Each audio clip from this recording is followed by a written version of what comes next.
ketemu lagi di channel kita di Center for Air and Space Policy.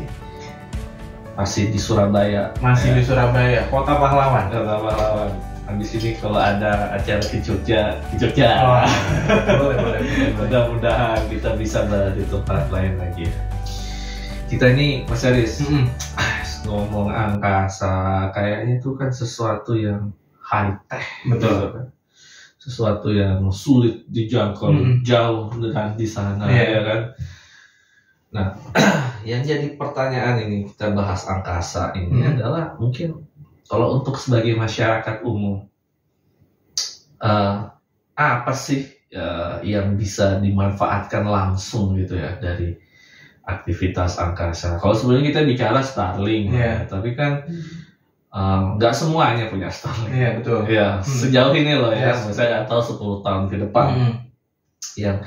Yang sekarang misalnya kita masyarakat awam gini, hukum terkait dengan angkasa, aktivitasnya, apa nih yang kemudian berdampak besar bagi perubahan masyarakat kita ataupun masyarakat yang tidak mengerti apapun tentang aktivitas secara langsung.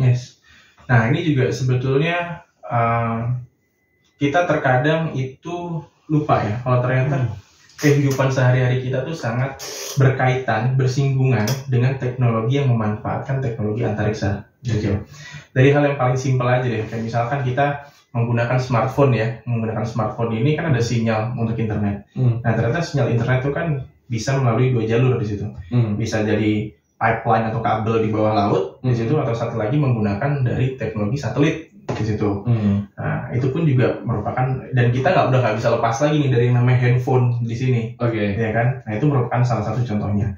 Lalu yang paling signifikan tuh dari teknologi antariksa di kehidupan kita sehari-hari itu apa sih? Kalau kita inget deh, waktu kejadian COVID-19 di tahun 2019-2020.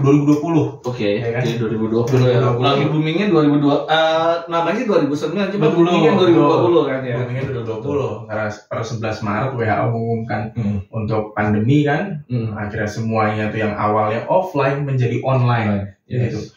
Nah, perkuliahan, sekolah, semuanya kegiatan dilakukan secara remote dari jauh di situ, dan itu membutuhkan sinyal. Sinyal apa? Sinyal WiFi. Nah, sinyal WiFi pun juga menggunakan teknologi antariksa juga, satelit di situ. Apa nih contohnya? Satelit yang memancarkan sinyalnya dari sana, terus kita terima di sini menggunakan receiving di situ, dan kita kan juga terkonek ke Telkomsel salah satunya, itu juga menggunakan sinyal yang berbasis satelit di situ. Lalu yang selanjutnya lagi itu terkait dengan untuk para petani. Nah, ini yang petani nih. Tunggu, gimana petani ini ya kan? Ini cukup menarik teknologinya ya. Karena apa? Ternyata ya, dengan menggunakan satellite imagery, jadi melalui gambar tuh, dan satelit itu dia dapat mengcapture tanah yang ada di bumi, dan di situ satelit akan petani akan menerima informasi wilayah-wilayah mana saja nih yang cocok untuk ditanamkan jenis tanaman tertentu, katakanlah seperti jagung, seperti itu.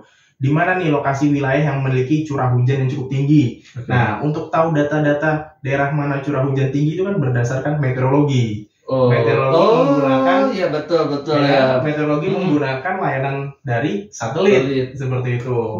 Betul. Termasuk juga industri penerbangan ya. Wah, itu pasti. Data informasi itu ya, pasti. informasi cuaca ya. Yes, betul. Iya. Tapi kita jarang pakai informasi cuaca gitu.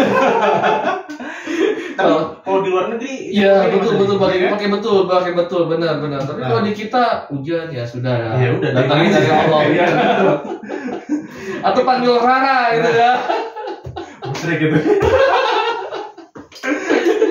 Gitu. Nelayan pun juga sama.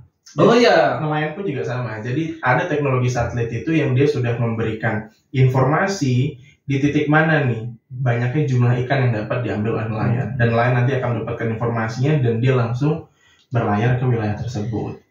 Iya. Kira-kira teknologi ke depan mungkin ya bisa ngedetect ya, misalnya di mana sih misalnya lokasi jodoh terdekat saya ya. Itu. Dengan nilai probabilitasnya ya. Aplikasinya ada sih. Aplikasinya ada. Iya ya, betul. Kalau nelayan itu menarik ya, dia bisa ini Yes, banyak ini. Tetapi kemudian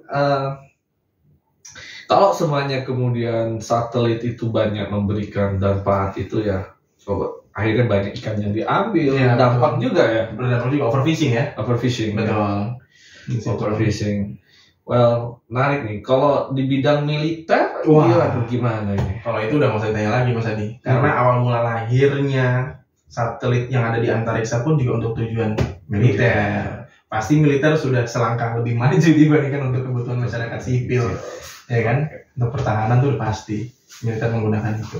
Dan Amerika sudah punya Space Force. Wah itu lebih ngeri lagi tuh Mas Adi. Ya. Kayaknya mau Star Wars nih ya.